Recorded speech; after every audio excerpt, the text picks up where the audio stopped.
ada beberapa hal yang ingin didiskusikan, disampaikan juga kepada Sobat Ledia berkaitan dengan pendidikan nasional. Ketika kita bicara tentang pendidikan nasional, yang paling sering bikin ribut adalah pembiayaan pendidikan selain kurikulum, kemudian juga kesejahteraan guru, atau juga sarana prasarana. Topik kita pada kali ini adalah tentang pembiayaan pendidikan. Seperti apa sih pembiayaan pendidikan?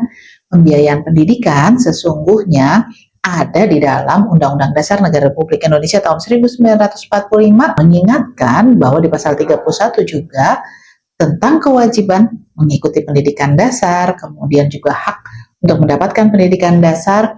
Ada satu sistem pendidikan nasional, pembiayaan pendidikan yang 20% dari APBN dan 20% dari APBD, serta bagaimana pengembangan riset dan ilmu pengetahuan dan teknologi yang harus sejalan dengan keimanan dan ketakwaan. Nah, ketika kita bicara tentang pembiayaan pendidikan yang 20% itu, di mana sih? Apakah semuanya ada di kementerian yang mendapatkan tugas utama di bidang pendidikan? Ternyata tidak, karena tidak semua ada di Kementerian Pendidikan Dasar dan Menengah, atau Kementerian Pendidikan Tinggi dan Saintek, atau Kementerian Agama. Tiga kementerian ini mendapatkan amanah dari Undang-Undang Kementerian Negara untuk menyelenggarakan urusan pemerintahan di bidang pendidikan. Nah, kita lihat apa sih yang menjadi komponen. Komponen yang pertama adalah pembicaraan kita tentang standar kurikulumnya, standar sarana prasarananya, standar penyelenggaraannya, standar pelayanannya, juga standar pembiayaannya.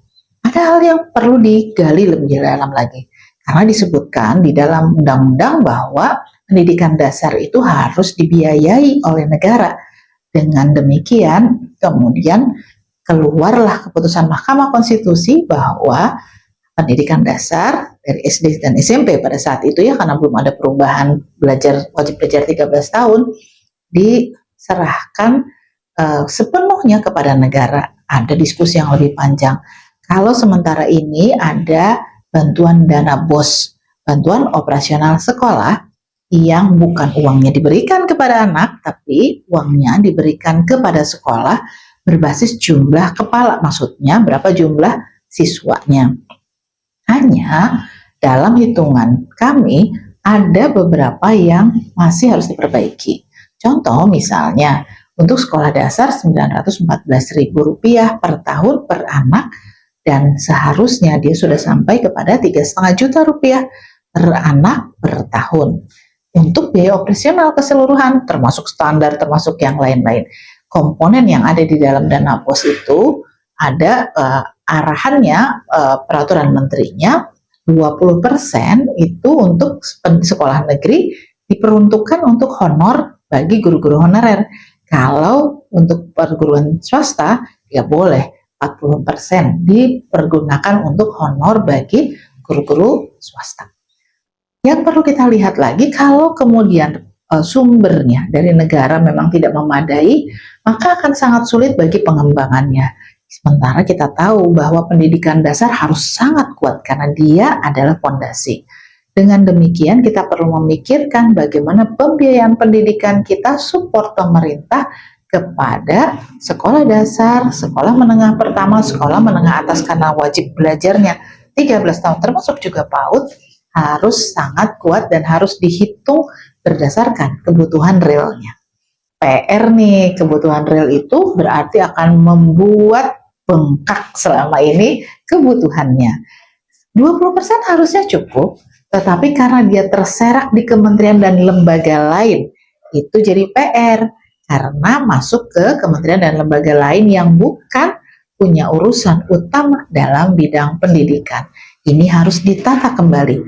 Karenanya dalam Undang-Undang Sistem Pendidikan Nasional yang sedang dibahas, yang direvisi, ini juga termasuk menjadi bagian yang harus kita diskusikan. Prioritas tetap harus diberikan kepada Kementerian Pendidikan Dasar dan Menengah, Kementerian Pendidikan Tinggi dan Saintek, serta Kementerian Agama, agar semua hal yang berkaitan dengan pendidikan dasar dan kemudian nanti ada pendidikan tingginya itu diperhatikan. Alokasinya harus sangat kuat, harus sangat besar, harus distribusinya baik bagi pendidikan dasar dan menengah itu sendiri.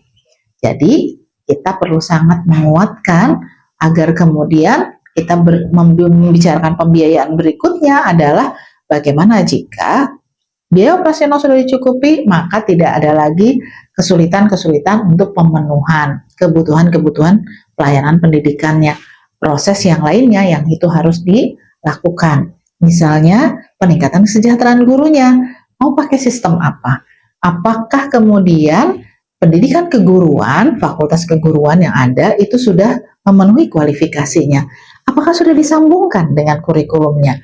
Apakah sudah diberikan keterampilan yang memadai yang menjadi standar yang diperlukan oleh pelayanan pendidikan dasar kita? Jadi PR-nya harus dikuatkan kualitas pendidikan sejalan dengan kesejahteraan guru dan tenaga kependidikannya, serta juga tenaga administrasi sekolah misalnya.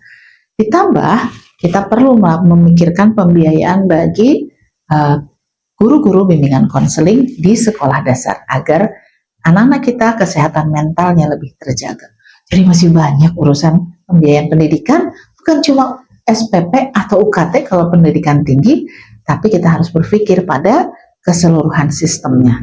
Nanti kita diskusi lagi yang lebih panjang terkait aspek-aspek lain selain pembiayaan pendidikan ini, sambil kita terus dorong dan doakan semoga pendidikan nasional di Indonesia semakin baik. Pendidikan dasarnya kuat, pendidikan tingginya bisa mengembangkan dan menumbuhkan inovasi, dan kemudian bisa memberikan kontribusi terbaik bagi bangsa. Assalamualaikum warahmatullahi wabarakatuh.